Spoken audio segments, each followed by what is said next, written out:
যেহেতু দিনটা লগনের দিন ছিল, তাই বিয়েতে যাদের ইনভাইট ছিল লগনের দিন থেকে, তো পাড়ার কাকিমা ভাবিরা সবাই মিলে কিন্তু আনাগোনা শুরু হয়ে যায়।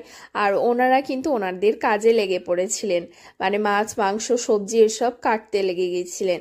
আর এদিকে দেখছি আমাদের বাবুর্চি কাকুও বাড়ি চলে এসেছে।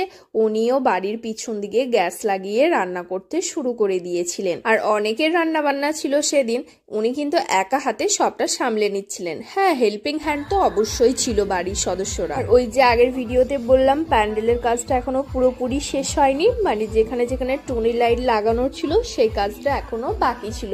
তো সকালবেলায় এসে কিন্তু ওনারা ওই কাজটাই করছিলেন।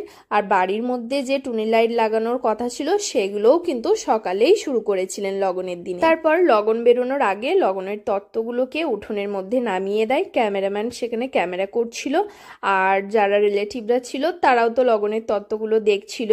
তার জন্য উঠোনের মধ্যে একটা তিরপল বিছিয়ে লগনের তত্ত্বগুলো পরপর সুন্দর করে সাজিয়ে দেয়। আর তোমাদের তো আগেই বলেছিলাম তত্ত্ব সাজানোর দায়িত্বটা কিন্তু আমার উপরই পড়েছিল।